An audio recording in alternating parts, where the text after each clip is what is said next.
C'est l'histoire d'une communauté qui accueille le Baal Shem Tov. Il vient les voir. Et le Baal Shem Tov s'exprime en disant, quand il voit les fidèles en train de faire la tefila, c'est magnifique, vous avez une synagogue qui est remplie de prières. Ils se sont dit, ah génial, c'est un compliment. En effet, c'est un compliment, mais pas du tout. La tefila ne doit pas rester en bas, la tefila elle doit monter là-haut, elle doit monter chez Akadosh Baruch Hu. Elle doit monter chez Dieu. Elle ne doit pas rester en bas. Si elle reste en bas, c'est qu'elle est restée un peu trop matérialiste. Elle n'a pas été ressentie comme il fallait, elle n'a pas été dirigée comme il fallait. Vous l'avez compris. Nous allons parler de la nécessité d'avoir la bonne intention dans tout ce que nous faisons, mais tout ce qui est bon aussi quand nous n'avons pas l'intention et qu'on a la possibilité ensuite d'élever. Nous abordons aujourd'hui notre 40e chapitre du Tanya. J'espère que vous allez bien. Juste après ces quelques notes de Nigun, eh bien, on développera ensemble ce Tanya. Je vous invite à partager, à liker et commenter cette publication, afin que nous soyons encore et toujours plus ensemble à étudier cette sainte Torah, la Torah d'Achassidut qui nous rapprochera encore un petit peu plus de la venue de Mashiach. Tadada ya ya, tadada ma ya ya, tadada ya ya ya, ma ya moyenana ma ya ya ya, ay ay ay ay, tadada ma ya ya ya ya.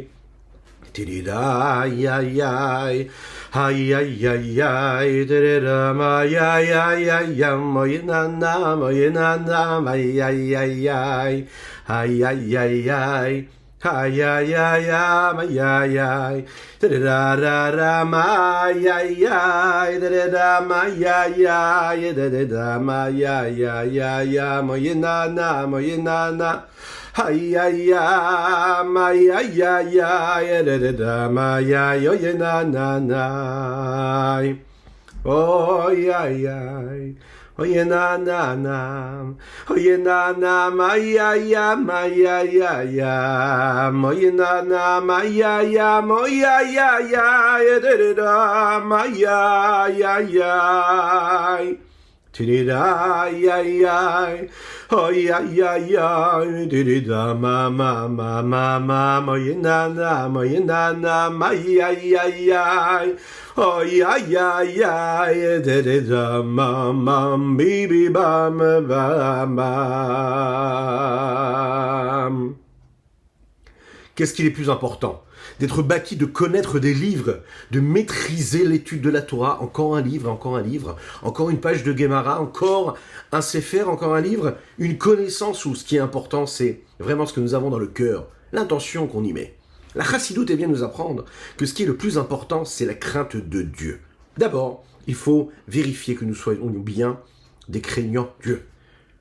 Et être sûr que quand on étudie la Torah, cela nous ajoute de la crainte de Dieu. Que quand on fait la tefila, on dirige notre prière avec cette crainte de Dieu-là. Que ce ne soit pas juste quelque chose qui soit vécu de manière personnelle.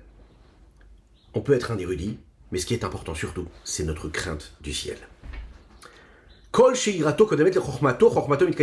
Il est dit dans les Maximes de nos pères, tout celui dont la crainte précède sa sagesse, eh bien, sa sagesse, elle tient. Et tout celui dont la crainte ne précède pas la sagesse, eh bien, la sagesse ne tiendra pas. La Chassidut n'a rien rajouté à cela, si ce n'est de l'expliquer et de préciser quelle est l'importance de la crainte du ciel quand on étudie. Cette approche-là, bien sûr, il y a d'autres tendances dans le peuple juif qui ont pensé inversement. Ce qui est important, c'est l'étude, la connaissance, etc.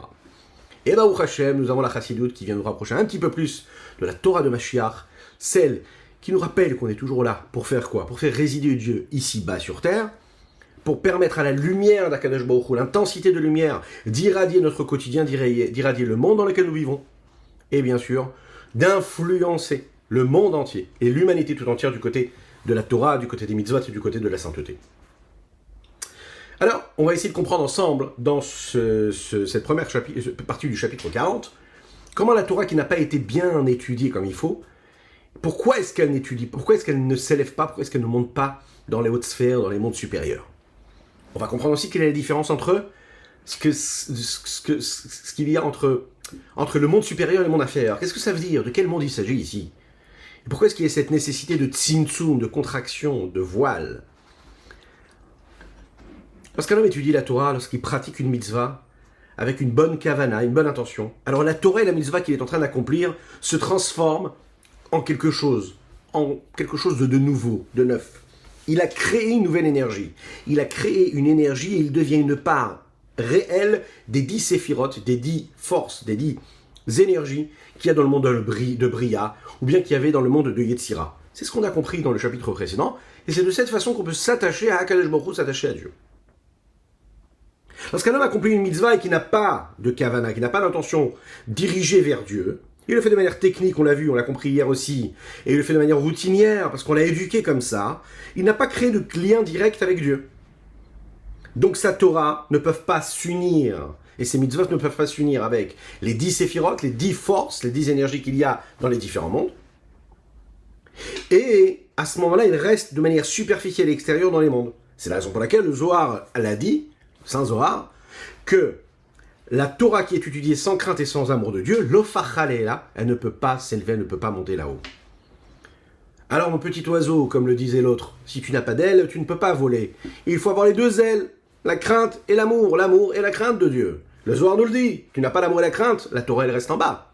Ça ne veut pas dire qu'elle disparaît, elle reste stagne, elle attend, comme on l'a dit hier, le moment où tu vas élever cette Torah que tu as pu étudier un jour, sans avoir eu la bonne intention.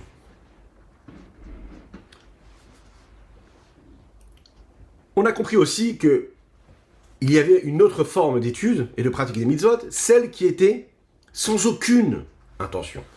C'est pas que j'ai étudié... Excusez-moi, ça c'est ce qu'on a vu juste avant. Là maintenant on parle de la Torah qui est étudiée ou de la pratique de la mitzvah qui est accomplie pour quelque chose. Ça veut dire pour un intérêt, mais qui est un intérêt qui n'est pas noble, puisque c'est pas l'intérêt de Dieu, mais notre intérêt personnel. Alors qu'est-ce qui se passe avec cette Torah et cette mitzvah-là ? Alors, nous l'avons étudié. C'est quelque chose de plus grave, c'est quelque chose de grave, parce que on est passé du domaine de la Kedusha, de la sainteté, au domaine de l'impureté à ce moment-là. Et ça, c'est plus compliqué. C'est-à-dire, pas vraiment le domaine de l'impureté, mais le domaine de l'écorce, qui est constitué du bien et du mal, et que là, cette étude ou cette mitzvah-là, elle est un petit peu dans une situation un peu compliquée, parce qu'elle peut tomber dans le mal si on ne la sauve pas et qu'on ne la transforme pas en sainteté. Celui qui étudie pour un intérêt personnel, pour son honneur, pour son argent, une Torah comme ça, elle ne peut pas monter là-haut, elle descend en bas. Elle reste ici, en bas, elle reste dans le monde des clipotes, qui, elle, représente ce qu'est faire quelque chose pour être. Elle représente le moi, le narcissisme, l'égocentrisme, l'égoïsme. Elle représente ce que l'homme peut se sentir comme étant quelqu'un d'existant, un je, un moi, quelqu'un. Autre chose que ce qu'un juif doit être, à savoir complètement dans l'annulation, la négation totale face à Akadosh Baruch Hu, face à Dieu. Ce qui nous amène à notre chapitre 40, qui vient nous dire comme ça, que la Torah qui n'a pas étudié l'Ishma pour vraiment la bonne intention, a priori elle ne peut pas descendre, elle ne peut pas monter, et donc elle ne peut pas faire autre chose que de descendre dans le monde matériel, qui est le monde des écorces. Vous connaissez le verset qui dit comme ça, Maitron Adam bechol amalosh yamol tachat hashemesh. À quoi cela? À quoi bon se fatiguer difficilement, se lever le matin, travailler dur, faire une tefila, faire des mitzvot, être sans arrêt dans cette course effrénée de mitzvot, de pratique de la Torah et des mitzvot. Que ce soit en étudiant, que ce soit en priant, que ce soit en cherchant à faire les mitzvot. Un juif ne peut pas être tranquille, un juif ne peut pas être serein, il ne peut pas se dire « Ah ben c'est bon, c'est tranquille, je suis serein, je suis bien, je m'occupe de ma vie personnelle. » Pas du tout. Un juif, il a quelque chose, il a une force qui le pousse. Il a une mission, il a quelque chose à apporter. Un juif, comme le dit le Hayom Yom, le Rabbi de Lubavitch, dont nous allons célébrer dans quelques jours l'anniversaire, les 120 ans. Qu'est-ce qu'il dit dans le Hayom Yom? Il rappelle ce qui est dit par nos maîtres, les Rébéim. Un juif, il doit savoir qu'il a une mission, chaque pas qu'il fait ici-bas sur terre, à chaque fois que ses pieds foulent le sol, il doit se dire qu'est-ce que je peux faire encore pour accomplir ma mission ici-bas sur terre. Ma mission à moi, c'est quoi? C'est de faire rayonner la présence de Dieu ici-bas sur terre. C'est pas banal, je marche, chaque pas que je fais, je dois dire un mot de Torah. Je dois y penser si je peux pas le dire parce que je suis dans un endroit qui n'est pas propre. Je dois chercher à chaque fois à me connecter à l'infini du Saint béni soit-il. C'est un vaste programme, ça demande beaucoup d'efforts.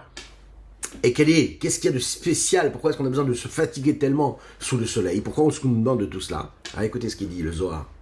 Il dit parce qu'un homme, quand il se fatigue dans la Torah, alors à ce moment-là, cette fatigue-là, fatigue dans la Torah, se trouve et monte même au-dessus du soleil.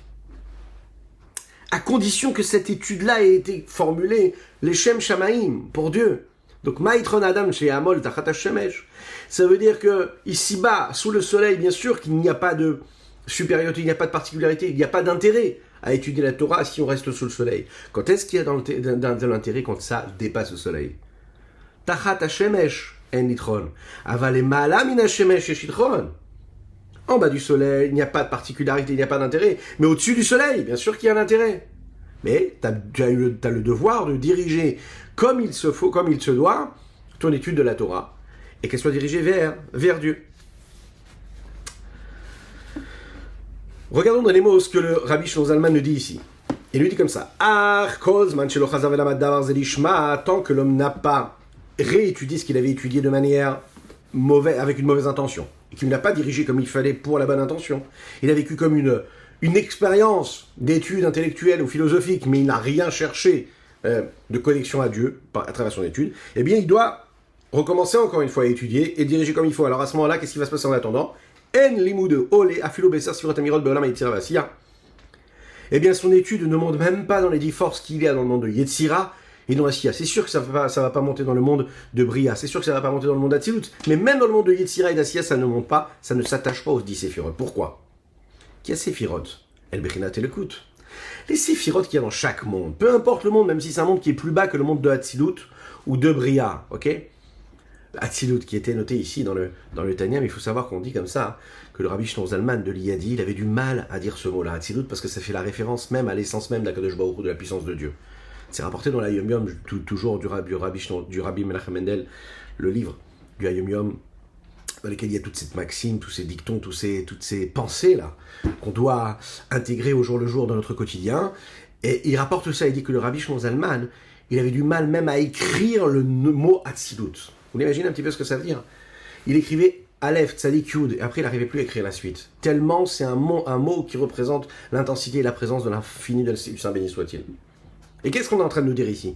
Que notre étude de la Torah, si elle n'est pas dirigée comme il faut, eh ben non seulement ça ne monte pas bien sûr dans le monde d'Atsilut, c'est-à-dire ça ne s'attache pas aux 10 forces, aux 10 séphirot qui se trouvent dans le monde d'Atsilut. Ça ne s'attache pas aux 10 forces qui sont dans le monde de Bria, mais ça ne s'attache pas non plus aux séphirot, qui sont ces énergies-là, qui, elles, sont en réalité de la divinité propre, et comme elles sont une représentation de divinité, donc elles ne peuvent pas être, elles, les représentants, elles ne peuvent pas intégrer par cette étude-là, hein, le lien avec Akadosh Baruch Hu, parce qu'elles sont divines, et puisqu'elles sont divines, et en elles, il y a l'infini Saint béni soit-il qui s'y habille, et qui s'y trouve, donc si ton étude n'a pas été formulée comme il faut, eh bien tu ne peux pas connecter ton étude à ces forces-là. Dans les mots, qui est Sfirat et Bechinat et Lokut, parce que c'est Sfirat qu'il y a dans chaque monde, même dans le monde d'Asiya, c'est un niveau de divinité, qui s'habille, qui s'unit dans lequel s'habille et s'unit la lumière de l'infini, du Saint béni soit-il. Et comme il est dit dans les Tikkuné Zohar, que sans crainte et sans amour, ça ne peut pas monter, ça ne peut pas se présenter devant Dieu. Il faut juste savoir que cette étude va monter jusqu'au royaume, jusqu'à ces espaces-là où se trouvent de manière extérieure et superficielle ces 10 séphirotes-là, puisqu'on le sait, les 10 séphirotes sont les forces intérieures et l'âme de la vie qu'il y a dans le monde, c'est-à-dire la force de celui qui fait exister dans ce qui existe. D'accord? C'est la force divine qui crée, qui permet au monde d'être ce qu'il est. Par contre, il y a ces endroits-là qui sont l'extérieur de ces différents mondes et qui en réalité ne sont pas intègres et n'ont pas la force que peuvent avoir l'âme même de ces réceptacles. Shubain Omdim Alachim, là où se trouvent les anges. La Torah qui n'a pas étudiée comme il faut, ne peut pas se trouver et se tenir devant Dieu. Mais elle peut exister dans une forme de monde, dans un monde, ce qu'on va appeler un monde profane, un monde qui est extérieur. Extérieur à la sainteté. Ça existe, c'est une énergie qui a été créée par ton étude, mais ça ne rentre pas, ça ne se connecte pas à la sainteté. La Torah, c'est une Torah. La mitzvah, c'est une mitzvah. Même si je n'ai pas eu la bonne kavana, c'est quand même une mitzvah que j'ai pu accomplir. Mais, la prochaine fois que je l'étudierai, ou que je referai cette mitzvah-là, je pourrai l'associer à ce qu'il faut. Rapportons maintenant ce qu'il dit ici le Rabbi Shlomo Zalman, à travers les écrits du Rabbi Chaim Vital, ce grand Mekoubal. Il dit comme ça, comme le dit Rabbi Chaim Vital de mémoire béni dans le Sha'ar HaNevuah, chapitre 2,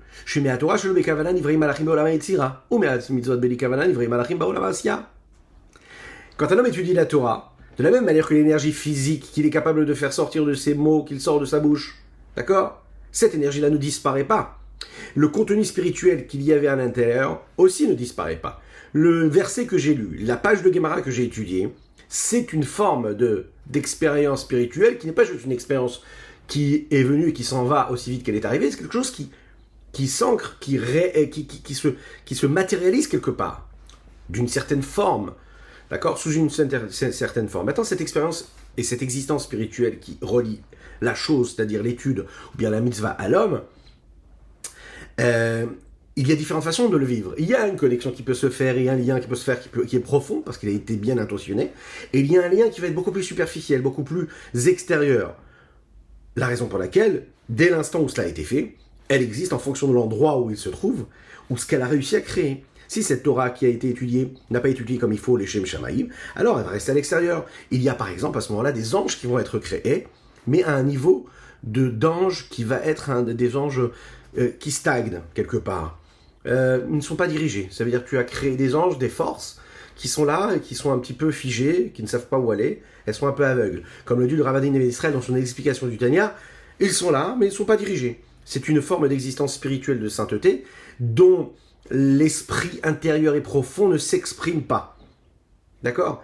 Et tout élément dans lequel il y aurait uniquement l'intellect qui aurait été investi dans cette étude-là, eh bien la chaleur naturelle qui, elle, est constituée et l'âme de la chose, elle, n'a pas été assumée à ce moment-là. Tous ces anges-là sont constitués d'une forme et d'un fond. Qu'est-ce que ça veut dire? Dans les langages de la Kabbalah, c'est ce que nous appelons les lumières et les réceptacles. Toute forme d'existence, elle a toute expérience spirituelle, matérielle, elle est bâtie, elle est construite à partir de lumière et de réceptacles, c'est-à-dire d'un contenu et d'un élément, d'un réceptacle qui puisse recevoir et intégrer ce contenant. Alors, tout ce qui est délimité par la forme, c'est ce que nous appelons cette matière-là. Tout ce qui est à l'intérieur, qui fait vivre cette matière-là, et qui va lui donner la forme, réellement, c'est ce qu'on appelle la forme. L'élément le plus proche de nous, c'est notre existence, chacune et chacun d'entre nous, en tant qu'être humain. Et on peut le constater de cette façon-là. En tant qu'homme, nous avons un corps, nous avons une âme. Ce corps-là, c'est ce qu'on appelle la matière. Mais, dans cette matière-là, il faut qu'il y ait une âme qui vive. C'est l'âme. L'âme, c'est cette soura, cette forme-là, qui permet à ce corps-là d'être ce qu'il est. C'est-à-dire de vibrer, de vivre, d'avancer, de bouger, de travailler, de faire, d'agir. L'un et l'autre sont reliés ensemble. Ensemble, ils agissent en sens des influences. L'un apporte à l'autre et l'autre apporte à l'un.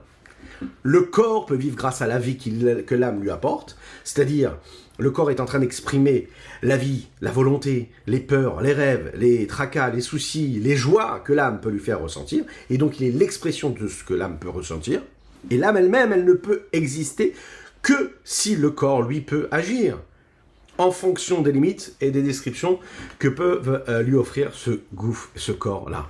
Maintenant, ça c'est chez l'homme. Maintenant, chez le malach, chez l'ange, comment ça se passe? Eh bien, la forme et le fond qu'il y a chez l'ange sont réalisés en fonction de ce qu'ils peuvent être selon leurs limites d'existence, c'est-à-dire la façon avec laquelle ils ont été constitués. Des anges qui ont été créés par la mitzvah que nous avons accomplie, ou les anges qui ont été créés par notre étude de la Torah, sont donc les limites, quelque part, que l'homme pourra avoir. Ça veut dire les limites de ses actions, de ses pensées, grâce auxquelles ces anges-là ont été créés. L'essence même de cette action-là ou de cette parole, il a créé la matière même qui constitue ce malach, cet ange. L'intention que j'ai mise dans cette action, dans cette étude, elle a créé la forme de ce malach, de cet ange. Si on comprend les choses de cette façon-là, l'ange qui a été créé par la Torah et les Mitzvot, qui n'a pas été dirigé comme il faut vers une intention de Dieu divine, alors c'est aussi une forme d'existence saine, sainte, mais c'est une forme d'existence qui a été créée, qui est uniquement extérieure et superficielle au monde. C'est-à-dire qu'ils sont comme un aperçu de quelque chose de saint, qui est un petit peu posé sur le côté. C'est comme un livre qui est posé sur une bibliothèque, mais qui ne fait pas partie de cette énergie qui coule, qui irrigue l'être à travers la sainteté divine qu'il y a à l'intérieur.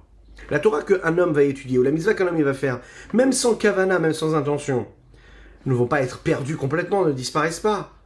Même si je n'ai pas eu d'amour et de crainte quand j'ai fait, ça crée quand même des anges qui vont accompagner l'homme dans tout ce qu'il doit faire.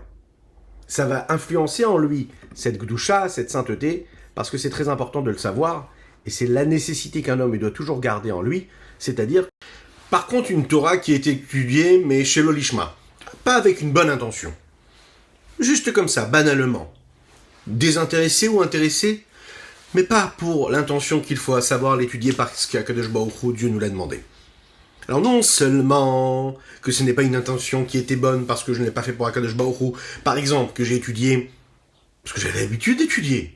Je suis né comme ça, à travers cette étude de la Torah, cette nécessité d'étudier. Mais j'ai eu une intention qui est néfaste, mauvaise, une intérêt personnel. Que par exemple, Kegon Liot Talmid Racham Ukai Gavna, une personne qui étudie pour devenir un grand sage, qui a besoin de faire carrière, qui a besoin d'avoir l'honneur de celui qui étudie la Torah. Et non, l'ekla, le mala, elle ne monte pas du tout. Afilou les chalot medor à malachim dikdusha. Même pas dans ces endroits où il y a ces espaces, ces endroits où les malachim, les anges de la sainteté, eux, continuent d'être. Et la nishret le matabo la mazageshmi shumudor klipot.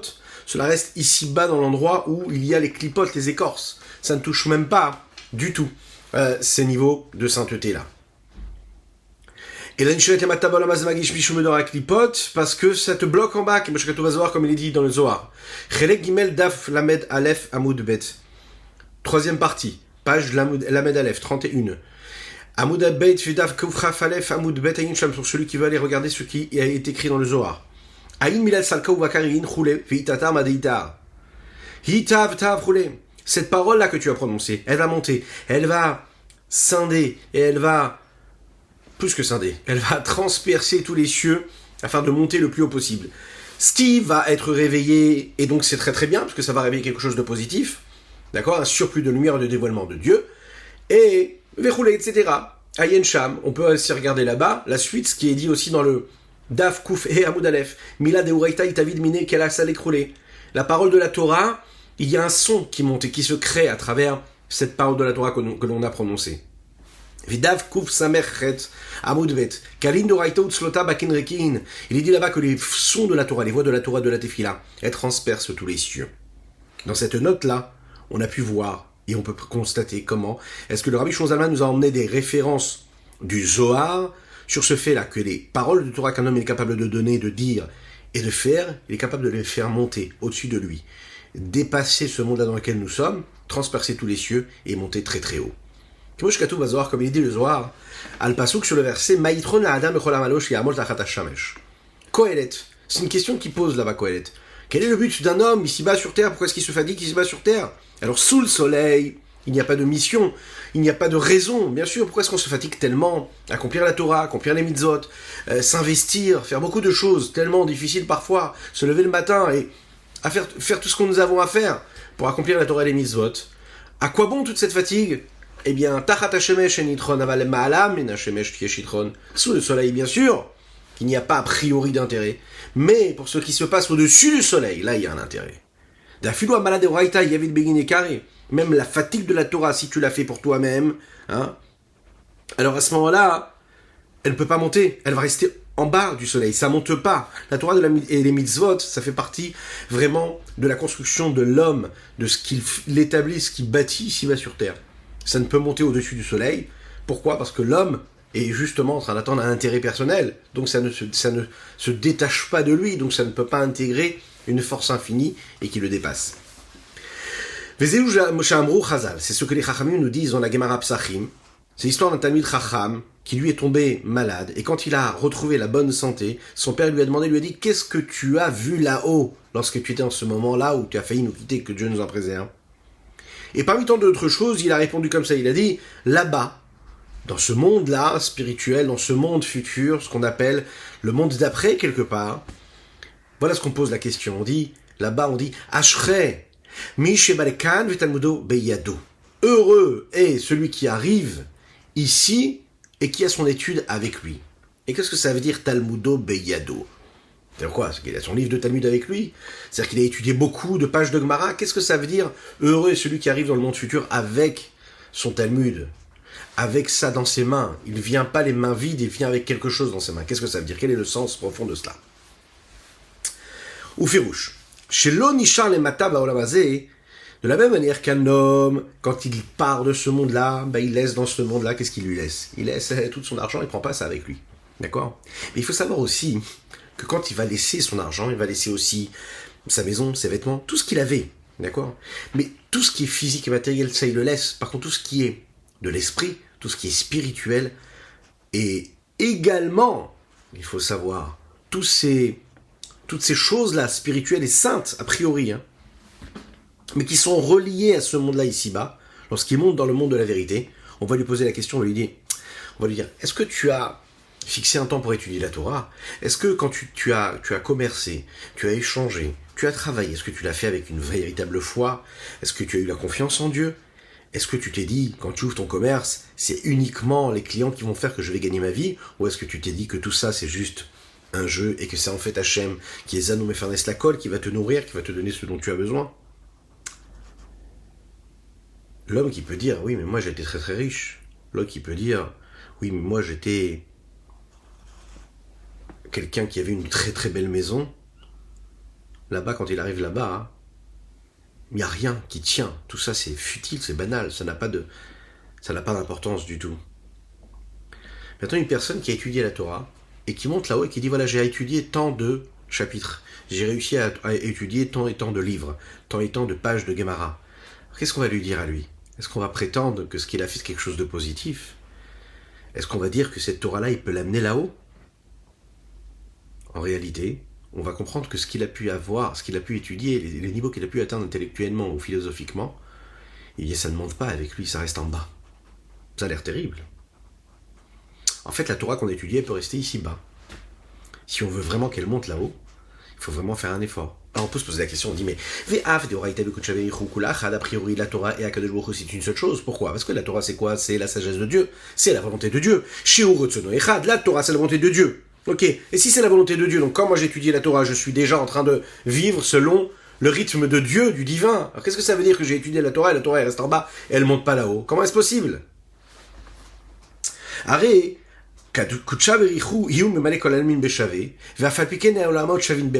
Écoutez bien la différence et la nuance. Akadosh Baruch Hu, lui, il remplit tous les mondes, et pour lui, tous les mondes sont au même niveau. Et il les remplit de la même manière, avec sa même présence d'infini.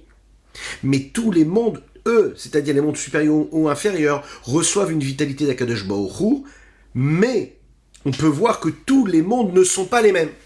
Il reçoit peut-être une énergie qui vient d'Akadosh Baruch Hu, de Dieu, qui lui est infini, qui lui transcende et dépasse toutes les contingences et toutes les délimitations qu'il peut y avoir dans les mondes supérieurs ou inférieurs, mais en tant que monde, en ce que nous recevons, ça n'est pas pareil, en fonction du monde. Vehashinui, et où est-ce qu'il se crée ce changement-là? Mehamekablin, de ceux qui reçoivent. Vous vous souvenez cette question qu'on a posée que le Admour de Gour, qui a posé cette question à ses chassidim, à ses élèves. Il leur a dit, où est-ce qu'il se trouve Akadosh Baruch Hu? Les chassidim se sont étonnés, qu'est-ce que ça veut dire? Où est-ce qu'il se trouve? Akadosh Baruch Hu, il est partout. Il a dit non, pas du tout. Akadosh Baruch Hu se trouve là où on lui permet de rentrer. Qu'est-ce que ça veut dire? C'est-à-dire que la conscience dans laquelle tu vis, dans quelle réalité tu vis? Est-ce que tu vis dans une réalité où Dieu il a une place, où tu le fais rentrer? Ou est-ce que tu dis, ah Dieu, mais Dieu il est partout puisque c'est l'énergie qui est dans chaque élément du monde. Dans le monde supérieur et le monde inférieur, peu importe, il est partout. La question c'est toi dans quelle réalité tu vis. Est-ce que Dieu tu le fais rentrer partout ou pas?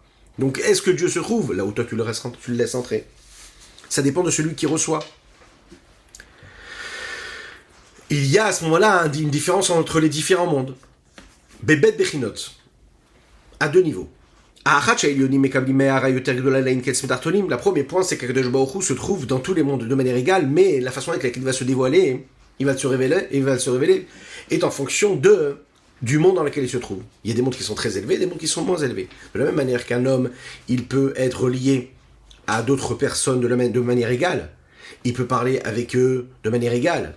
Mais le dévoilement, c'est-à-dire que ce qu'il va produire chez chaque personne, ce ne sera pas du tout la même chose. C'est que je transmets un message à deux personnes différentes. Je dis les mêmes mots. pourtant, les deux personnes qui ont entendu les mêmes mots que j'ai prononcés, chacun va comprendre en fonction de ses capacités, en fonction de son mode de fonctionnement intellectuel, de ses capacités intellectuelles ou émotionnelles.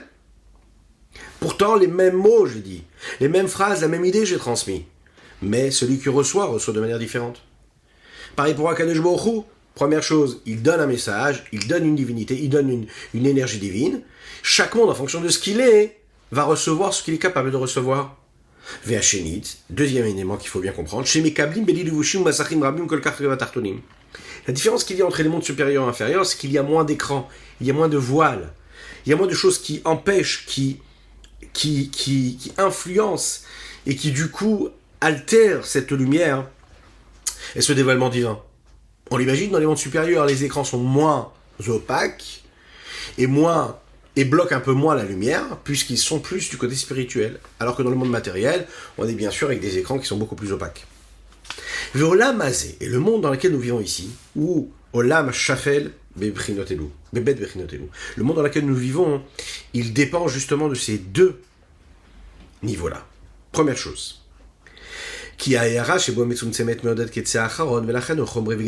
Le monde qui est très très bas, ce monde dans lequel nous vivons, puisque c'est un monde qui est grossier, qui est matériel, donc le fait que l'on soit capable de recevoir quelque chose, ça passe par ce filtre-là de la grossièreté de la matérialité.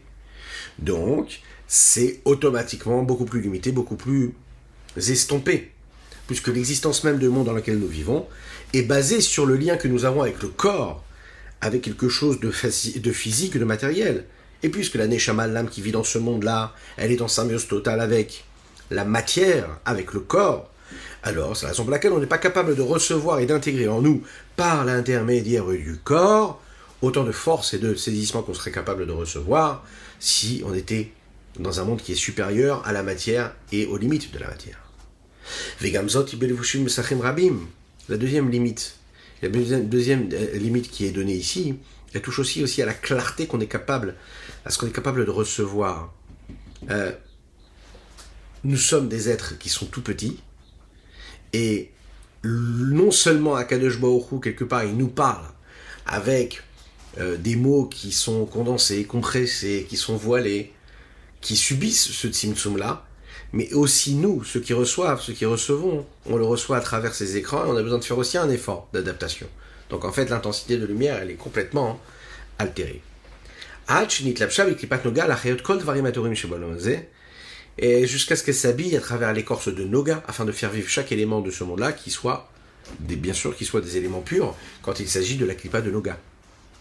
Ou bichlalam, et parmi tout ce qui a été créé dans ce monde-là, qui se trouve dans ce monde-là ici-bas, qui est dans le domaine de l'écorce de Noga,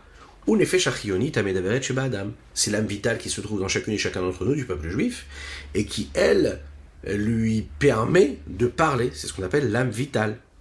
C'est la raison pour laquelle.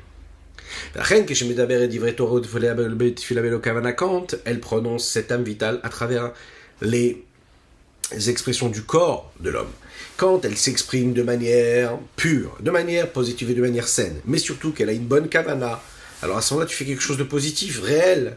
Mais quand tu parles et tu dis des choses là avec l'âme vitale, elle s'exprime à travers le corps de l'homme, en disant des paroles de Torah ou bien en faisant une tefila belo kavana sans intention. Afshen, otiot que de choses, bien que ces mots-là et ces lettres-là qui ont été prononcées, ce sont des lettres de sainteté et de pureté. Ve'en klipat nogash banefesh achionit, et l'écorce qui se trouve de Noga, qui se trouve dans l'âme vitale, d'accord, n'est pas cet écran qui va séparer et recouvrir la sainteté qu'il y a dans ces lettres-là. Dans les mots, Ve'en klipat nogash banefesh achionit masach mavdil klal lastiru le'achasot al kudushato yidbarichem u'shebelen. Cet écorce de Noga qui est dans l'âme vitale n'est pas cet écran qui va séparer, qui va cacher, qui va recouvrir la sainteté qui y est habillée.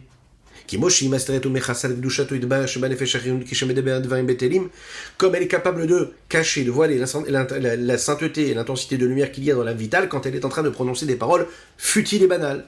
Oui. Comme par exemple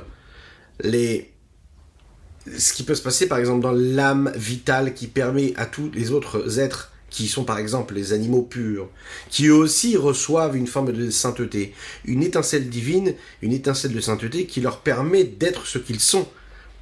Il est caché, à travers cette écorce de Noga, tout le temps qu'ils constituent une part dans ce monde-là, ici-bas. D'accord ? À chaque fois qu'ils sont là sans avoir été utilisés à bon escient, c'est-à-dire qu'on n'aura pas consommé cet aliment, cet animal ou ce végétal, etc., de la meilleure des manières, à savoir en le sanctifiant, en le purifiant, à ce moment-là, on l'a laissé dans cet état-là où il va stagner. Il n'a pas été encore utilisé à bon escient. Deaf de l'état tarpanominé, bien qu'il n'y ait aucun endroit sur terre qui soit libre de Dieu.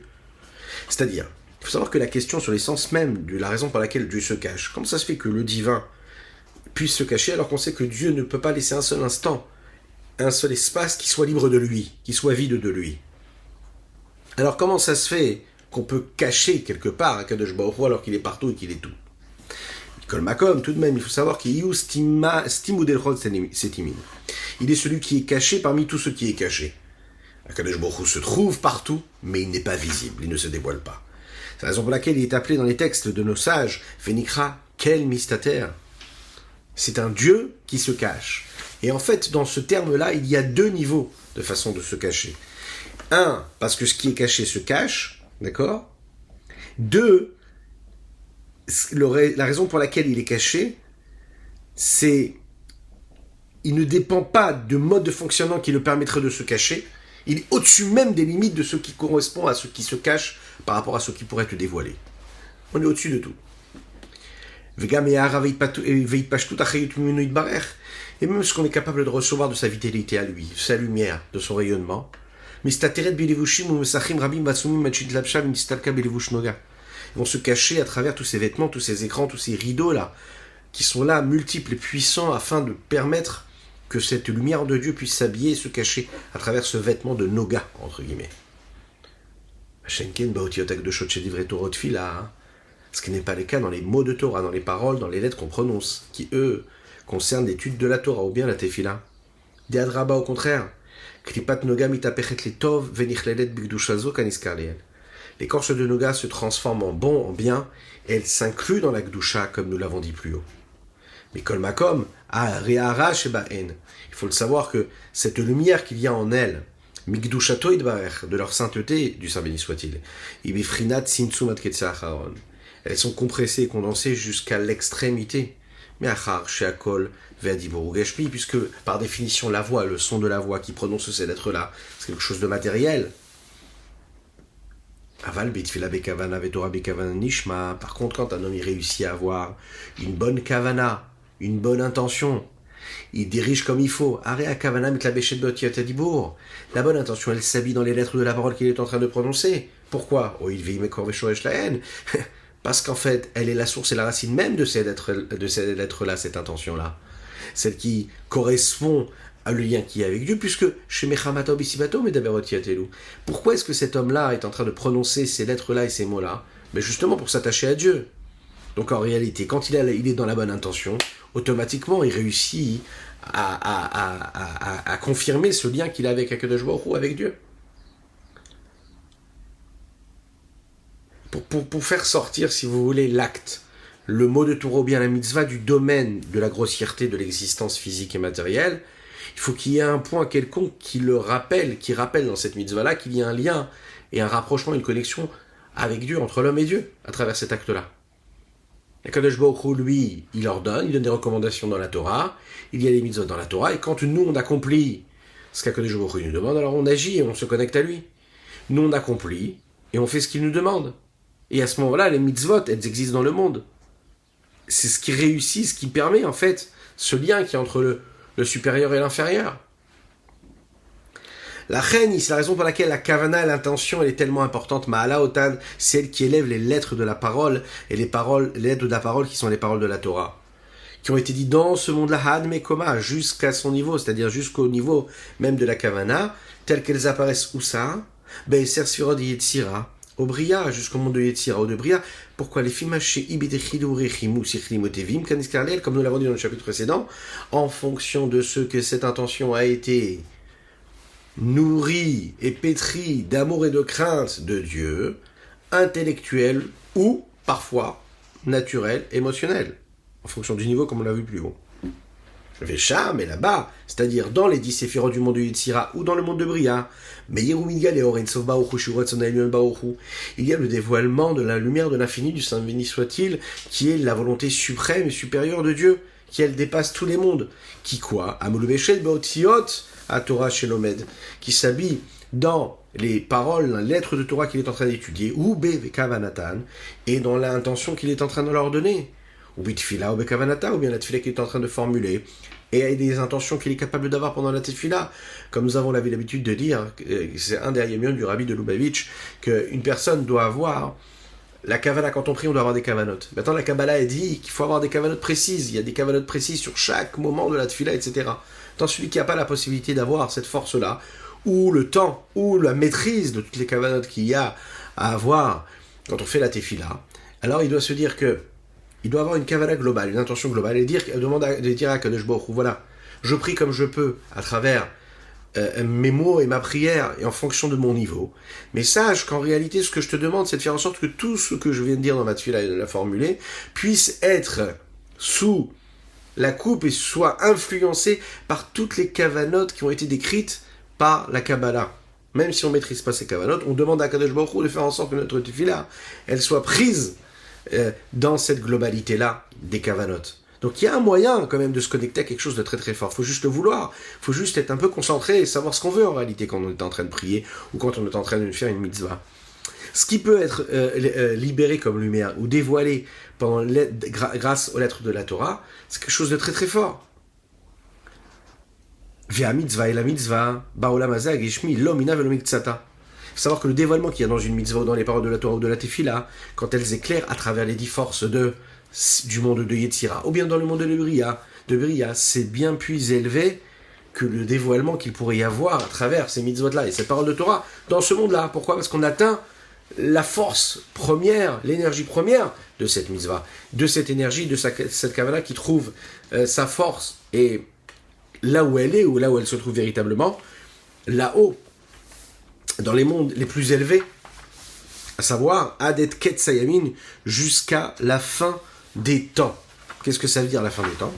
La fin des temps, ça veut dire, dans ce monde-là et dans ce temps-là, la Gdusha, elle peut pas, la Gdusha, la sainteté de la mitzvah, elle peut pas se dévoiler aussi fort et aussi puissamment qu'elle pourrait se dévoiler, Bezrat Hashem, quand Mashiach arrivera très rapidement. C'est la raison pour laquelle ici, on nous demande de faire un effort afin que tout ce qui soit fait ici-bas soit dirigé de la meilleure des manières. Comment ? Chez It Allé, afin que ça puisse s'élever et monter.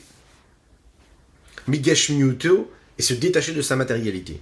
Venigla kevod Hashem, veraou kol basar yadav ki Hashem libère. Et là, à ce moment-là, l'honneur d'Akadosh Baruch Hu va se dévoiler, tout le monde pourra constater la présence de Dieu et la grandeur d'Akadosh Baruch Hu. Kol basar, c'est-à-dire chaque personne dans le monde futur, quand il y aura un véritable changement de la nature de ce monde-là, ça veut dire que la base même de sa constitution, de sa construction physique et matérielle, passera d'un côté radicalement différent, puisque l'essence même de Dieu se dévoilera bien au-dessus et bien différemment des limites qu'on peut constater dans ce monde matériel physique dans lequel nous vivons, comme il est dit plus haut, de manière bien approfondie. On va terminer avec la première note là, du Rabbi Shimon Zalman sur ce sujet-là. Il dit comme ça: jusqu'à maintenant, nous avons parlé de la mitzvah, d'un côté de la mitzvah, d'un seul côté de la mitzvah, à savoir, qu'est-ce que c'est la mitzvah ? C'est le dévoilement, et c'est le fait d'assumer et matérialiser la volonté suprême de Dieu dans l'existence même de ce monde-là. Ça veut dire, j'ai demandé quelque chose, j'ai formulé ma volonté, et voilà que les créatures acceptent de recevoir ma volonté et d'accomplir ma volonté.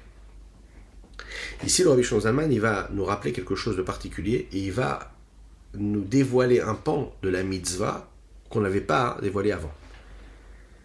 Il dit, non seulement tu as accompli la volonté d'Hachem, mais sache que grâce à ta mitzvah, tu as permis quelque chose de spécial.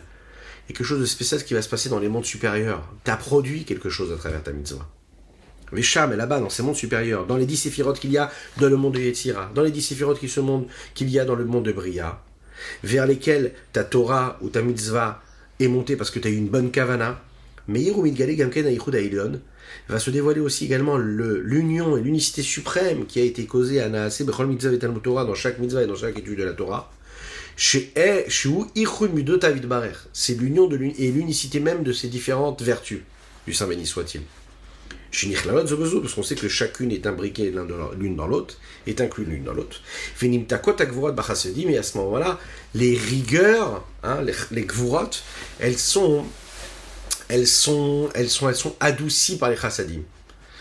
Oui, parce que le but de tout ça, c'est quoi? C'est de faire en sorte qu'il y ait une forme d'osmose, d'harmonie à travers toutes ces différents traits de caractère.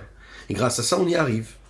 À l'idée de Ratson Elion, par ce moment propice et si particulier qui est le moment où il y a la volonté suprême de Dieu, Ensof Baruchu, de l'infini du Saint béni soit-il,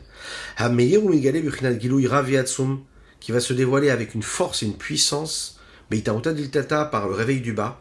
Comment? Il y a Siyata Mitzvah et Sekatora, c'est le moment où on va faire la mitzvah, ou bien au moment où on va étudier la Torah. Sheba'en Melubash Ratson Elion, en eux sont habillés la volonté supérieure et suprême de Dieu, Ein Sof Baruchu, de l'infini du Saint béni soit-il. Af, Ikar Aichud, il faut savoir que l'essentiel même de cette unicité-là, où les Ma'ala, il dépasse tout en fait, il est même bien plus élevé que le monde de Yetzira ou le monde de Bria, et il est dans le monde d'Atsilut, ça veut dire le rayonnement de l'unicité même de Dieu, et on est capable de le voir dans tous les mondes, même dans les mondes qui sont plus bas que le monde d'Atsilut, une forme de lumière, mais l'essentiel se trouve dans le monde d'Atsilut. Shesham ou Maoud Vatzmut, Midot Avid Barer, que là-bas se trouve l'essence même des différentes vertus du Saint béni soit-il. Là-bas, Miyuchadot B'Ma'atzila Nensof, elles sont attachées avec ceux qui les créent, ceux qui leur donnent la possibilité d'être, c'est-à-dire l'infini du Saint béni soit-il. Vesham, ou Maoud Vatzmut Ratzon Elion Sof Baruchu, et c'est là-bas aussi que se trouve l'essence même de la volonté supérieure de l'infini soit-il. Ve'atan, et le rayonnement de ces différentes vertus supérieures, les vades uniquement, Imeira Bivrei Asiya, c'est seulement le reflet de ces niveaux-là, de l'infini Saint soit-il, qui va se révéler dans ces différents mondes qui vont suivre et qui sont en bas du monde d'Atsilut, à savoir le monde de Bria, le monde de Yetzira et le monde d'Asiya. Chaque monde en fonction de son niveau et de sa valeur. Mais pour conclure, il y a quand même une question qui se pose. Bien que l'âme de l'homme qui est en train de s'investir dans l'étude de la Torah, qui est en train de faire cette mitzvah-là, et elle-même, cette âme-là, elle ne vient pas du monde d'Atsilut. Elle a peut-être réussi à atteindre quelque chose dans l'Atsilut à travers son intention. Mais elle-même, est-ce qu'elle vient de l'Atsilut? Elle ne vient pas d'Atsilut du tout. Alors qu'est-ce qui se passe à ce moment-là? La volonté supérieure et suprême de Dieu qui est établie dans cette mitzvah. Et pareil, le mot de Torah que tu es en train d'étudier, la halacha, la loi que tu es en train d'étudier, c'est de la divinité pure. C'est la lumière de l'infini du Saint béni soit-il qui initie toute cette volonté-là. Puisqu'on sait que Dieu, sa volonté, c'est une seule chose. Donc bien que ta neshama à toi, elle ne vient pas d'un niveau qui vient du monde d'Atsilut, parce que tu es quelqu'un de simple, mais au moment où tu as eu la bonne kavana, tu t'es collé à la volonté de Dieu, et la volonté de Dieu. Et Dieu, c'est une seule chose, c'est-à-dire, c'est Dieu tel qu'il est dans le monde d'Atsilut, c'est dans l'infini du Saint béni soit-il qui se révèle. Et dans sa volonté, il y a mis ses vertus à lui si uniques, et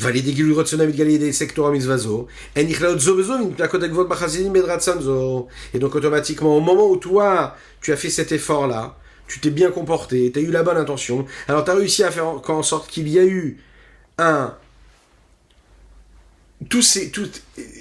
une mida a touché une autre mida, une sphira a touché une autre sphira.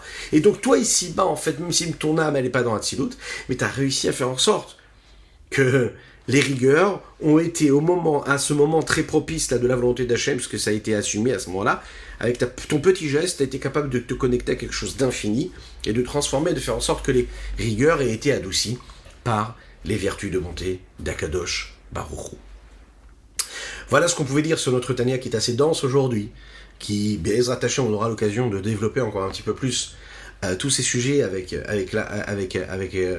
beaucoup plus d'approfondissement. Je vous rappelle que nous avons étudié pour la Refoua Shelema d'Avram Nissim Ben Sultana. C'est très important, n'oubliez pas de partager, de liker et commenter cette publication. Nous sommes présents également dans tous les différents réseaux, mais aussi, vous savez, Les podcasts, c'est très important. Vous faites autre chose, vous étudiez, vous écoutez, vous marchez dans la rue, vous écoutez un cours de Torah, c'est magnifique. Dites-le à vos amis, parlez-en à vos proches. À très bientôt. Kol Tov.